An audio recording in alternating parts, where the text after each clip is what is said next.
Olá, eu me chamo Alexandre, sou professor de Geografia. Seja bem-vindo ao nosso pré-ENEM de cada dia. Hoje nós vamos falar da Geografia dos Transportes. Transportes, a mobilidade pós-revolução industrial. Aí você de casa pode até imaginar, mas por que eu tenho que estudar transportes? Se eu tiver o mínimo de observação no meu dia a dia, né, ao meu redor, eu já conheço, eu já posso saber quais os transportes que existem, né? Eles estão aí o tempo todo na nossa cidade, a gente utiliza os transportes, vê os transportes, usufrui deles o tempo inteiro. Mas por que isso é importante ser estudado na geografia? Porque os transportes, eles são de extrema relevância no contexto da Revolução Industrial e também no contexto da globalização. Milton Santos, que é um grande geógrafo, falava das redes, né? As redes que propiciam, que proporcionam, né, a interação, a diminuição do nosso planeta Terra. Mas não a diminuição no sentido literal, mas a diminuição no sentido de proximidade, né? Hoje em dia a gente sabe de coisas que acontecem do outro lado do mundo no mesmo instante que acontecem, né? Por causa da evolução da comunicação. Mas ao longo do tempo, nós temos um fator que é de extrema relevância também, que é a evolução dos transportes. Aí na sua tela, né, ele mostra justamente aí a mobilidade pós-revolução industrial. No contexto da Revolução Industrial, basicamente na segunda Revolução Industrial, que foram criados aí os automóveis, por exemplo, que os combustíveis fósseis foram aí aderidos à questão dos transportes. Esse mapa, na verdade, essa tabela, ela mostra basicamente aí a evolução dos meios de transporte a partir da Revolução Industrial. Por que isso é importante a gente estudar? O que seria da nossa vida sem os transportes? Será que a gente conseguiria, o nosso direito de ir e vir seria considerado de maneira tão rápida? A gente conseguiria atravessar os oceanos se não fosse a evolução do transporte? Será que as mercadorias das indústrias, né, já que a gente está falando de revolução industrial, será que elas chegariam nas nossas casas se não fosse a revolução dos transportes? Vocês aí, por exemplo, de casa que compram, né, fazem compras à distância em sites aí, compram diversas mercadorias em sites de outros países. Será que se não fosse a evolução dos transportes, vocês conseguiriam ter acesso a esses produtos? A gente sabe que não, né? Justamente por isso, é interessante que a gente pare um pouquinho para pensar a respeito da evolução dos transportes, que cai também nos Enems, que também é de bastante relevância no contexto da globalização, tá? Em termos de transportes, é interessante a gente falar nos principais modais, né? nas principais modalidades de transportes. Nós temos aí na nossa tela os modos e meios de transporte. A gente já conhece, é uma coisa autoexplicativa, né? Mas a gente precisa falar sobre ela. Meios de transporte nós temos basicamente os terrestres, são eles que podem ser rodoviários, ferroviários ou tubulares. Temos os transportes aquáticos, que podem ser marítimos ou fluviais, seja pelo mar ou pelo rio, né? E temos os aéreos, né? Que nós temos aí os aviões no nosso quadradinho, mas existem alguns outros que a gente vai falar sobre eles, né? A gente conhece todos, mas é interessante a gente relembrar sempre, tá? Nosso próximo mapa fala sobre a densidade das redes de transporte no mundo. As cores mais escuras, aí, esse alaranjado mais escuro, a gente percebe que as redes de transporte são mais densas, são mais interligadas, né? E elas podem ser modalidades em alguns países, até intermodais. O que significa intermodais? Significa que um determinado país ou determinados países utilizam mais de um modal de transporte, né? Por exemplo, quando a gente fala de transporte marítimo, né, o transporte marítimo ele chega até as nossas casas. Alguém aí já viu um barco, um navio, um transatlântico chegar na porta da nossa casa? De jeito nenhum, não é?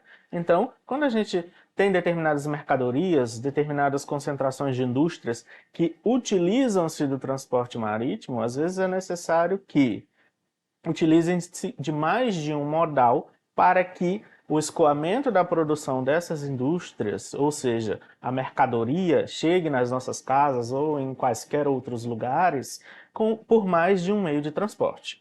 Os navios, por exemplo, eles chegam até os portos, não é? Depois eles podem aí pegar os transportes ferroviários ou os transportes rodoviários para chegarem até o destino, seja as nossas casas ou sejam as indústrias, certo? A gente percebe o quê? Olhando esse mapa, que a densidade de transportes é bem maior aí nas cores escuras, ali na Europa, Estados Unidos, né? Olha ali o nosso mapa da América Latina, ali, América do Sul. Você percebe que as cores mais escuras estão onde? Ali no nosso litoral, não é? Isso diz muito sobre as características do nosso país, do nosso Brasil, que tem um grande litoral e também a concentração de população está mais nesse litoral, ali abarcando as regiões ali do Nordeste, né, o litoral do Nordeste lá em cima, passando pelo Centro-Oeste, passando pelo Sudeste, perdão, onde ficam os nossos grandes centros, São Paulo, Rio de Janeiro, e chegando ali até o Sul, certo? A gente vê essas características bem claras, né, em termos da densidade de transporte, nessas regiões de cores mais escuras do mapa, certo? Vamos falar sobre os tipos? Na verdade, a gente já falou, né, mas a gente pode dar uma relembrada. Transportes terrestres. Nós temos aí o transporte rodoviário, que são os caminhões, os carros, né, as bicicletas. Nós temos o transporte ferroviário, que aí representado por esse trem. Temos também os trens-balas e os transportes tubulares, também chamados de dutoviários. O que é que a gente precisa saber geograficamente em relação a isso? Cada país possui um ou mais de um modais de transporte. E essa escolha de modais de transporte, ela não é feita de qualquer maneira. Alguns fatores são utilizados, são relevantes para que um determinado país escolha utilizar determinados transportes. Por exemplo, nosso Brasil, mais de 70% das cargas brasileiras, dos produtos das indústrias brasileiras, são transportados pelo transporte rodoviário. Nós só temos transportes rodoviários? Não, nós temos outros, mas o transporte de maior evidência é o transporte rodoviário. O que é que significa isso? Que as cargas, os produtos chegam nas nossas casas, chegam nas indústrias, chegam no comércio através dos caminhões, das carretas, né? Isso foi escolhido à toa? De jeito nenhum, porque o nosso país é um país extremamente grande, continental, né? São quase 9 milhões de quilômetros quadrados de território. Então, além de ter um relevo bastante acidentado, diversificado, né? Se você pegar um mapa de relevo do Brasil, por exemplo, você vai perceber que ele possui uma infinidade, né? Uma pluralidade de tipos de relevos, né, de planaltos, de planícies, de depressões. Então, alguns tipos de transportes não são viáveis para determinados locais, né? Como a gente pode notar, o Brasil ele é um país plural, não só no quesito de população, mas também no quesito físico, né, no quesito geográfico. Já a Europa, por exemplo, também possui um relevo mais diversificado, mas porém ela consegue, né, a maioria dos países da Europa possuem grandes índices de investimento no transporte ferroviário, nos trens balas. Por quê? Porque a questão do relevo, a questão populacional, as questões de investimento mesmo, de investimento financeiro, são mais viáveis para esta localidade, tá? Ali o terceiro ponto, o transporte tubular. Pouca gente ouviu falar sobre isso, né? Às vezes a gente nem conhece. Quando a gente fala-se em transporte dutoviário, transporte tubular, nós vemos aí na imagem os tubos, né? Esses tubos carregam o que, gente? Carregam petróleo, carregam gás natural. Até mesmo por questões ambientais, a maioria desses tubos ficam por baixo da terra, né? Carregando às vezes petróleo para refinarias. Então é interessante a gente perceber que, quando a gente fala de transporte, a gente não está falando só de transporte de pessoas. A gente está falando de transporte principalmente de mercadorias e de elementos, né, relacionados à economia dos países, certo? Em termos de transportes aquáticos, nós temos o transporte marítimo e o transporte fluvial. Aí transportes mais antigos, né? A gente remete, por exemplo, às grandes navegações, né? Ali o início do capitalismo mercantil, quando as grandes nações europeias se lançavam ao mar em busca de suas colônias e de suas matérias-primas, né? Esse é um transporte mais antigo, é um transporte que possui que pode levar, por exemplo, no caso dos navios, maior número de cargas, né? É um transporte que não vem de hoje, ele é bastante conhecido, né? Só que, obviamente, nem todo lugar é banhado pelo mar. Então, ele, em países que são mais litorâneos, ali que estão mais próximos ao mar, ele é de mais utilidade. Tá? O transporte fluvial, no Brasil, por exemplo, é bastante utilizado também porque nós temos uma infinidade de bacias hidrográficas, inclusive aqui na nossa Amazônia, a maior de todas, né? A bacia amazônica. Ele serve inclusive também, porque em algumas regiões aqui, de difícil acesso, né? Só se chega de barco, por exemplo. Então é um transporte de bastante utilidade. Passamos para os transportes aéreos, né? Que são bastante utilizados aí, principalmente no pós-Segunda Guerra. Também o avião, e são transportes caros, digamos assim. Os custos são mais avançados. Os custos são mais avançados e eles levam uma carga um tanto menor, né? Por que eu estou dizendo isso? Porque isso é interessante para a escolha desse modal de transporte em termos econômicos, tá? Já já a gente vai ver a tabelinha relacionada a questões que são mais relevantes em termos de cada um desses transportes, os prós e os contras de cada um, certo? Nós temos aí nas imagens o avião, que a gente sabe o que é, né? É autoexplicativo.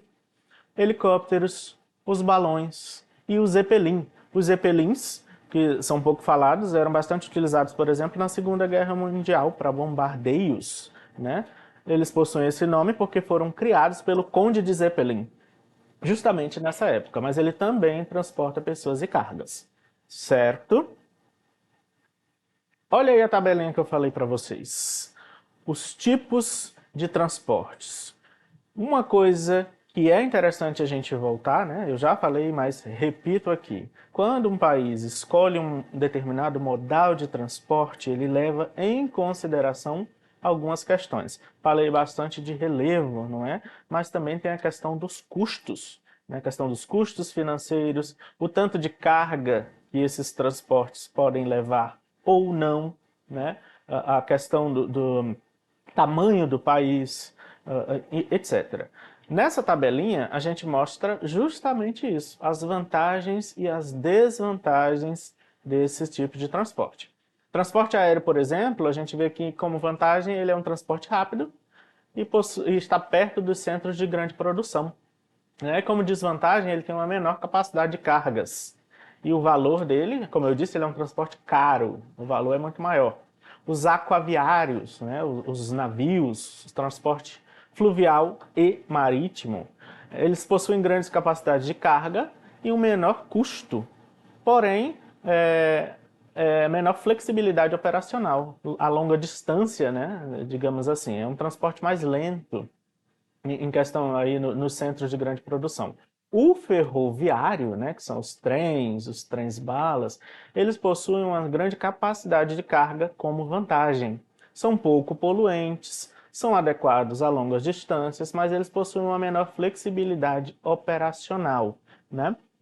No sentido de que a questão da manutenção também não é muito barata. Já o rodoviário, em termos de vantagem, ele possui uma flexibilidade operacional, é de fácil acesso, leva grandes cargas, como nos caminhões, por exemplo, mas o grau de poluição é bastante elevado. Aliás, ele leva uma menor capacidade de carga dependendo do tamanho, tá? Quando fala assim caminhão, a capacidade é maior, mas as carretas e os carros nem sempre levam um grande número de cargas. O grau de poluição, como mostra aí a nossa tabela, ele é bastante elevado, né? Aí a gente já fala dos gases que são emitidos no meio ambiente, metano, dióxido de carbono, né, que afetam aí a nossa camada de ozônio, superaquecimento global, etc, etc. Geografia pura, não é verdade? Vamos exercitar o nosso cérebro.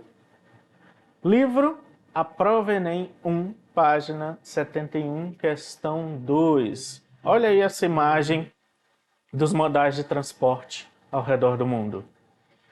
A questão diz o seguinte: mobilidade é o grande desafio das cidades contemporâneas, em todas as partes do mundo. A opção pelo automóvel, que parecia ser a resposta eficiente do século XX à necessidade de circulação, levou à paralisia do trânsito, com desperdício de tempo e combustível. Olha aí o que a gente acabou de falar, a questão dos combustíveis, que são poluentes. Além dos problemas ambientais de poluição atmosférica e de ocupação de espaço público. No Brasil, a frota de automóveis e motocicletas teve crescimento de até 400% nos últimos 10 anos. O texto acima mostra como a questão da mobilidade é urgente na gestão do espaço público. Ou seja, a questão da mobilidade, né, a questão da escolha dos modais de transporte, aquilo que eu já tinha falado para vocês. E as questões econômicas também. Os programas de acesso aos serviços públicos de transporte. Letra A. Devem controlar a produção e venda da frota de automóveis e motocicletas para diminuir o crescimento vertiginoso dos últimos 10 anos? O que é que a questão está falando? Ela está falando aí da acessibilidade, né, da questão também que é um problema bastante recorrente nas grandes cidades, o número de carros, né, um problema do transporte rodoviário, que é a questão das frotas, dos engarrafamentos, os poluentes, etc. Né? Em termos desse fato, os programas de acesso aos serviços públicos de transporte devem controlar a produção e venda de frotas de automóveis. Você acha que isso é viável? Letra B. Eles devem privilegiar os investimentos em transportes coletivos integrados de qualidade e não poluentes? Letra C. Devem planejar uma reurbanização, como no começo do século XX, para a abertura de grandes avenidas? D. Devem buscar soluções para o uso racional do automóvel, implantando políticas como rodízios e pedágios urbanos. Isso até já acontece, né? Em algumas grandes cidades existem aí os rodízios de automóveis, né? Cada dia um determinado número de placa sai, é possível rodar pela cidade. Isso até já acontece em São Paulo, Rio de Janeiro, por exemplo.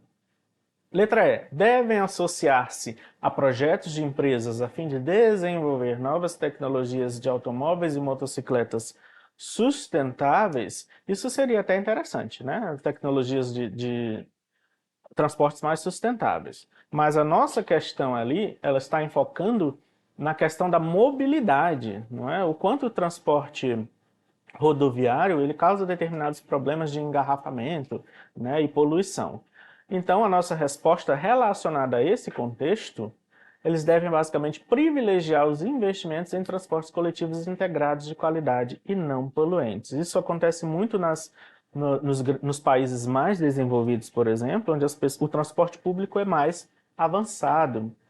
As pessoas deixam seus carros em casa, por exemplo, para utilizar o transporte público. Será que o Brasil viverá essa realidade um dia? Quem sabe, né? Então, o nosso gabarito seria, no caso, em relação a esse contexto, a letra B. Certinho? Por hoje é isso. Espero que o nosso tempo tenha sido proveitoso. Estudem, acessem as nossas plataformas.